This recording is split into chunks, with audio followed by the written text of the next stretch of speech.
Again, the FBI has confirmed with me that a college student's science project was what set off the security scare here at Eppley Airfield. And he continues to refuse answering any questions about Juliet's murder. Prosecutors have long said Cain pushed his wife down the stairs after they had both been drinking. She was found dead inside of their home.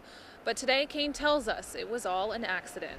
People who live in this town say they need even more help. And you can actually see how powerful this flood is. Crashes like this one are a tough reminder that road safety is always important. Danoff is the teenager responsible for driving drunk and killing an Omaha newlywed. At the Douglas County Courthouse, Shelley Russell, Fox 42 News. Oh my God. I'll tell you, that Friday when I got that phone call that one of the twins had died, that was the biggest shock of my life. Juliet Gertz, a 2-year-old twin, beaten to death inside this home in Gering 3 years ago. How does that happen in America, that you can murder a little girl and nothing happens? Investigators confirm these 3 adults were at the house when Juliet died. Sharice Gertz, the twins' mother, Dustin Chauncey and Brandon Townsend, her 2 roommates. But 3 years after the murder, not one of them has been arrested or charged with Juliet's killing. Whatever happened, I unfortunately did not wake up. Townsend has long denied murdering Juliet. A few months ago, he talked with Colorado TV station KUSA. I was pretty drunk that night. When I peeked in, it looked like, Juliet was still sleeping. But Juliet wasn't sleeping. She was dead.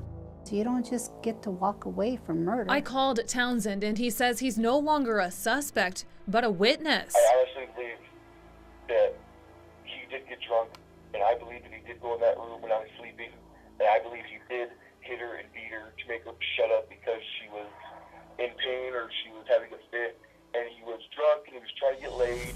Townsend says he's told police who that man is, but the Gering Police Department refuses to say anything about Juliet's murder, and the family can't even see their police reports. They need somebody that's going to do their damn job.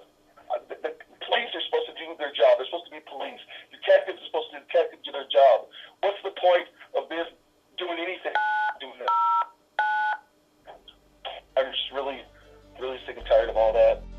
Meanwhile, Juliet's mother, Sharice Gertz, has lived in several states and is now in Wisconsin. She never returned my phone calls. Dustin Chauncey was released from a Colorado jail a few months ago, but no one seems to know where he is now. Family members have lots of questions as to why Juliet's murder is still unsolved after so many years. I tried reaching out to the Attorney General, John Bruning, more than 25 times. I've called him, I've emailed him, I even left him a handwritten note, and he continues to refuse answering any questions about Juliet's murder. There's something wrong. We do not have access to those police reports to know what really happened and how it was handled. Yeah, it bothers me. It has an impact on me. And it should bother everybody in our community and everybody in the state of Nebraska that we haven't resolved this. State Senator John Harms represents Western Nebraska. He has joined a network of thousands across the country, hoping this family will find justice. This little girl never got to go to grade school. She never got to graduate from junior high. She never got to compete in basketball or plays or go to the prom, graduate, and go to college and be a mother and raise her family and be a contributing member. That's what irritates me. This child's life was taken. Juliet's murder leaves Harms with several questions. What broke down in the investigation so badly? And why has no one been held accountable? What happened here? I mean, how could you have 3 in a home and not make that arrest? How could you have 3 in a home where this child was murdered? I mean, what broke down in this process? A process that's meant to protect his community. It makes me feel bad for the community. In some cases, I have a feeling of the fact that maybe we're a little inadequate. Did we do all the right things? Harms says he plans to make it a priority that someone does the right thing in the future. Right now, he's working on legislation that would change the way detectives investigate murders, like Juliet's. Shelley Russell, Fox 42 News. I say we split up. Fast forward 5 years, and the search for the body of 19-year-old Jessica O'Grady is still empty. We're not going to give up. Almost 40 people with a rescue team have continued searching for O'Grady for years. Will we keep looking? Yes. It's just pretty dear to our hearts. The whole team feels the way I do. DJ Ginsburg with the ATV Search and Rescue Team says he's confident O'Grady will be found. We've covered thousands and thousands of acres. And every time we cover an acre, it puts that little piece of earth to rest, and we continue to the next. Volunteers will continue trudging through fields and water. We're in a boat moving at about 5 miles an hour. Using cutting-edge technology that will hopefully lead to O'Grady's body. It's not over till it's over. Shelley Russell, Fox 42 News. We have tons of water. I woke up probably about 3:30, and I just heard a lot of thunder, and I could see a lot of lightning.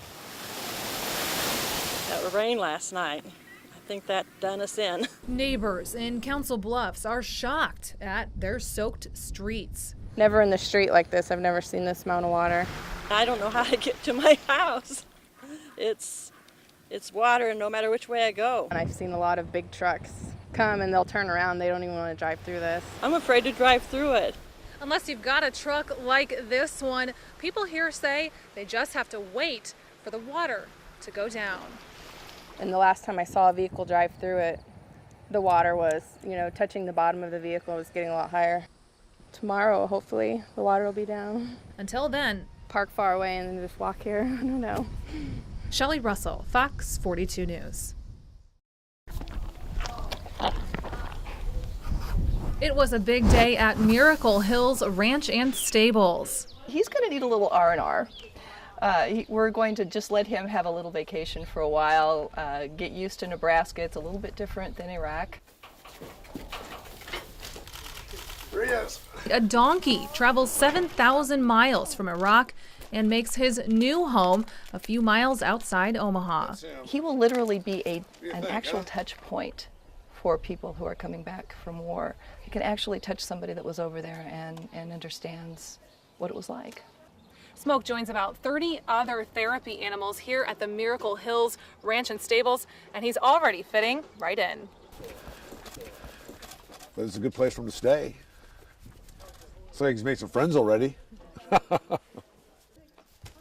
See Annie? I think Annie likes you. Come here. Smoke Hi, Annie. is going to have his very own stall. We are going to be very careful in how we feed him for a while. His diet was obviously very different. I understand that he loves carrots, he loves apples, and he loves peppermints too. So he's not going to just be loafing around eating dandelions. He's going to be working. Working as an animal that brings comfort to those who need it. I think he likes it here. Shelley Russell, Fox 42 News.